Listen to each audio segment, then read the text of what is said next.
Hai semua, kalian tahu nggak sih, apa sih KBPS Pancabela itu? Tenang, bakal aku jelasin kok, simak dengan baik ya. KBPS Pancabela adalah perguruan pencaksilat yang berasal dari Banyuwangi. Berdiri pada tahun 1978, pendiri KBPS Pancabela yaitu Bapak Asmuni. Dalam ajarannya, tidak hanya mengajarkan bela diri, tapi juga mengajarkan menjadi orang-orang yang bermanfaat bagi orang lain dan masyarakat sekitar. KBPS Pancabela memiliki moto Tansa Suminar Pinda Baskoro. KBPS Pancabela secara resmi berdiri pada tanggal 7 Mei 1978. Pendiri sekaligus guru besar KBPS Pancabela yaitu almarhum Bapak Asmuni dengan didukung oleh 5 tokoh antara lain yaitu almarhum Bapak Syafi'i, almarhum Bapak Bakir, almarhum Bapak Syawal, almarhum Bapak Nyoto, dan almarhum Bapak Nur Syafi'i. Berniat menjadikan Pancabela sebagai wadah para pemuda untuk berprestasi, khususnya di bidang pencaksilat, sehingga para pemuda kampung ujung kala itu bisa terarahkan ke arah hal yang positif. Seiring berjalannya waktu, KBPS Pancabela telah berkembang ke berbagai tempat di Banyuwangi dengan tetap terus berjuang untuk menjadi wadah setiap orang dimanapun untuk menjadi lebih baik dan berprestasi. Inti dari ajaran KBPS Pancabela adalah membentuk seorang satria yang bangga dengan apa yang telah diwarisi oleh para leluhur. Berani karena benar, ikhlas dan tanpa pamrih dalam memberi, mampu mengembangkan ajarannya, dan selalu berserah diri kepada Tuhan Yang Maha Esa.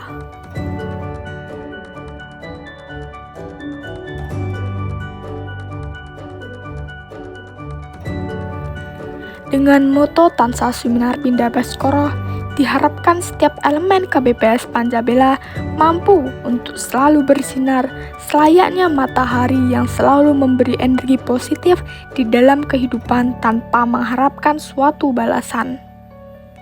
Sepeninggal almarhum Bapak Asmuni dan penerusnya yang sekaligus penyusun dan penggali ajaran inti kepancabelaan yaitu almarhum Bapak Muhammad Suroso, Pancabela bertransformasi dari sebuah perguruan pencaksilat menjadi keluarga besar pencaksilat dengan maksud tujuan berkembangnya KBPS Pancabela adalah mencari saudara dengan pencaksilat. Dalam hal ini ajaran kepancabelaan sebagai pengikatnya.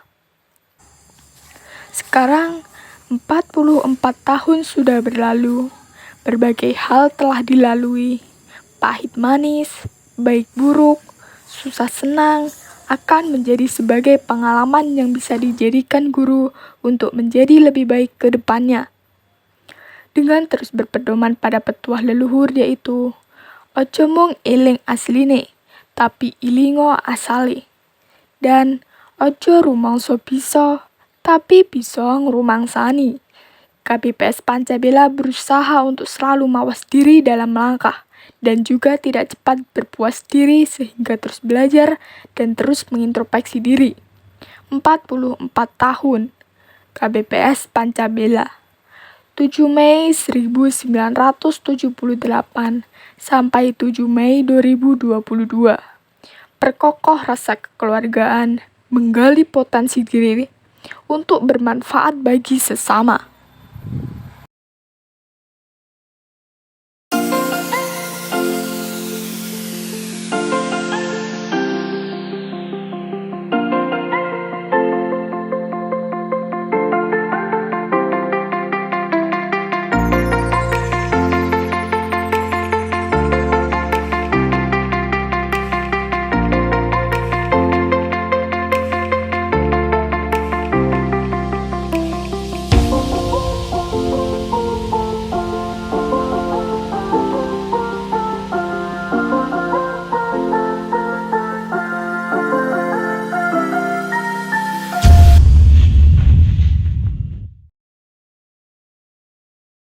Assalamualaikum warahmatullahi wabarakatuh. Perkenalkan, nama saya Fatia Bunga Pertiwi dari cabang Gama tim B. Saya di sini akan mewawancarai Mas Catur ya.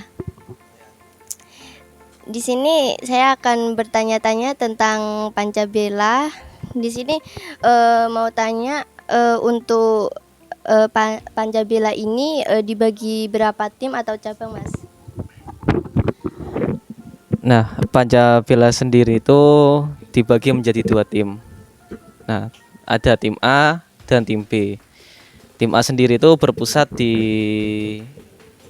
Padepokan kita sendiri yang beralamat di Kelatak, Kalipuro. Terus untuk yang tim B sendiri itu latihannya berpusat di SD Al-Huriyah. Nah, untuk cabang sendiri itu kita dari KBPS Pancabela mempunyai sekitaran 20-an cabang yang tersebar di seluruh Banyuwangi. Mulai dari Kecamatan Kalipuro sampai di yang paling jauh ada di Banyuwangi Selatan, yaitu di Seliragung. Oke, jadi untuk pertanyaan selanjutnya, untuk seleksi tim ini biasanya dipersiapkan ya, biasanya yang dipersiapkan para siswa Pancabela ini apa saja, dan juga fungsi tim itu sebenarnya untuk apa? Nah, oke, saya menjelaskan tentang apa yang harus dipersiapkan untuk masuk tim KBPS Pancabela. Nah, dari tim sendiri itu saya menyeleksinya yang pertama fisik, terus yang kedua minat untuk menjadi lebih baik dalam artian prestasi, terus yang ketiga mungkin dari segi teknik. Nah, seperti itu. Nah, untuk fungsi tim sendiri, mengapa dari pengurus pusat mengadakan adanya tim? Nah, fungsinya sendiri yaitu untuk memfokuskan prestasi atlet KBPS Pancabela untuk menjadi atlet yang lebih baik lagi. Nah, karena di tim sendiri itu kita fokus dan berpusat untuk latihan prestasinya agar lebih baik lah, pokoknya seperti itu. Nah, makanya yang perlu dipersiapkan untuk atlet-atlet yang ingin masuk ke tim, yaitu yang pertama harus fokus ke prestasinya masing-masing. Jadi untuk pertanyaan selanjutnya, untuk Pancabela ini yang paling diutamakan apa saja, Mas? Nah, untuk KBPS Pancabela sendiri ini yang paling diprioritaskan atau diutamakan yaitu ada 2. Nah, yang pertama prestasi, dan yang kedua mencetak pesilat yang untuk menjadi warga. Nah, contohnya seperti itu. Jadi kita ada 2 yang diprioritaskan. Yang pertama yaitu prestasi dan mencetak warga-warga baru yang bertanggung jawab dan bisa mengembangkan ajarannya. Jadi apa boleh Mas pengalaman Mas diceritakan mulai awal masuk Pancabela sampai sekarang? Pengalaman saya awal masuk KBPS Pancabela sendiri ini pada saat saya masih MTS. Nah, saya kebetulan sekolah di MTS Negeri Banyuwangi. Nah, pada tahun 2014 itu saya mulai awal masuk pencak silat. Nah, karena emang tujuan saya pertama bukan mencari prestasi, bukan atau apa-apa. Cuman saya yang pertama kali masuk itu saya ingin menurunkan berat badan. Nah, jadi saya ikut silat itu. Nah, setelah itu di sana pelatihnya masih Mas Tio, dan di sana barengannya saya yaitu seperti ya Mas Tony, Mas Rian yang sekarang ini masih insya Allah masih aktif di KPUS Pancabila. Nah, setelah itu selang beberapa bulan, kira-kira 3 bulan, saya ditawari sama Mas Budi untuk mengikuti kejuaraan kabupaten yang ada di Gor Tawang Alun. Nah, saat itu saya masih kelas 2 MTS. Nah, selang beberapa bulan saya pikir-pikir dulu ikut apa enggak, ternyata saya ikut. Nah, setelah itu saya baru pertama kali turun, ya hasilnya ya nggak memuaskan, ya pasti nggak memuaskan masih. Saya kalah di pertandingan itu, namun setelah itu saya berpikir kalau emang masih ini, kalau saya masih kalah ini berarti bukan juara namanya. Nah, makanya di sini saya berusaha lagi. Kata Mas Tio, gak apa-apa kalah, saiki latihan maneng, mengarepe latihan maneng ben lebih apik maneng. Nah, oke. Setelah itu saya latihan, di sana latihan subuh, kan kebetulan saya mondok di depannya Polsek Giri. Di sana setelah sholat subuh itu saya lari. Mulai rutenya dari Polsek Giri itu depannya, terus muter ke barat, terus finish di pondokan lagi. Jadi muter gitu. Itu sebelum sekolah. Sebelum sekolah saya rutin lari-lari itu. Nah, setelah itu saya berangkat sekolah, terus sorenya latihan lagi di MTS. Jadi seperti itu. Terus alhamdulillah setahun kemudian ada seleksi yang namanya itu seleksi kejuaraan provinsi pra remaja yang diadakan di STM negeri. Itu kemungkinan tahun 2015. Nah, tahun 2015 saya mengikuti itu, alhamdulillah saya juara 1 dan dibawa Banyuwangi untuk tanding di GOR itu, kejuaraan provinsi. Nah, alhamdulillah saya sendiri juara 3. Terus setelah pertandingan itu saya berpikir, karena saya udah MTS sudah lulus, terus SMA itu bimbang mau lanjut atau enggak. Nah, tepat itu pas ada mau kejuaraan kabupaten itu saya ikut lagi. Nah, itu habis juara tadi, terus pas SMA, baru pertama kali SMA saya kalah. Nah, kalah lagi. Nah, terus saya kembali lagi dengan semangat yang masih muda lah istilahnya. Jadi kembali lagi latihan seperti lari gitu. Nah, alhamdulillah next pertandingan alhamdulillah saya juara 1, dan itu saya di sekolah di STM negeri. Nah, di STM negeri, dan itu juara 1 dan membawa juara umum. Nah, alhamdulillah pengalaman terbaik saya di sana. Setelah itu beberapa bulan menjelang Suroan, Mas Tio menawari saya untuk menjadi warga. Nah, itu kira-kira tahun 2017 kalau enggak 2018.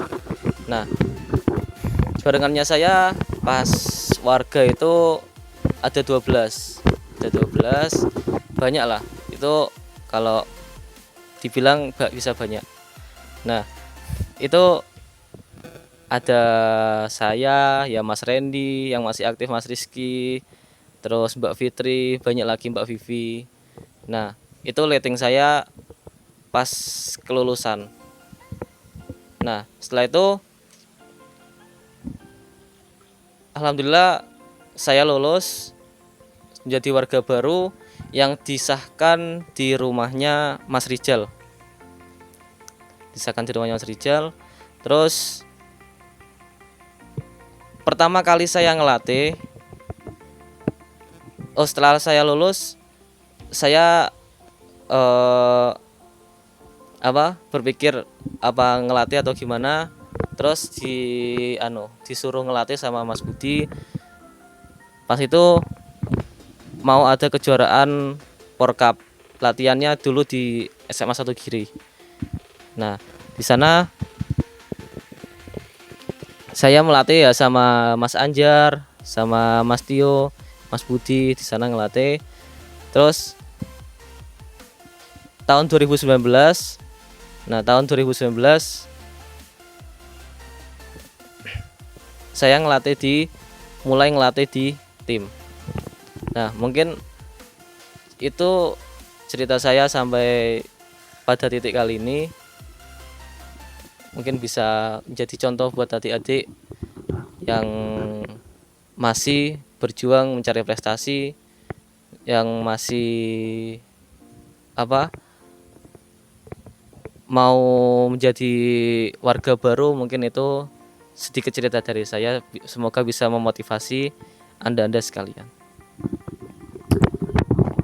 Oke, jadi itu cerita dari pengalaman Mas Catur awal masuk Pancabila sampai sekarang.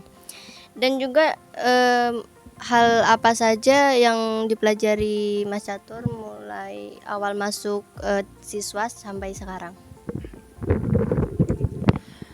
Hal yang saya pelajari mulai dari siswa sampai sekarang, kalau ngomongin hal yang dipelajari pasti banyak.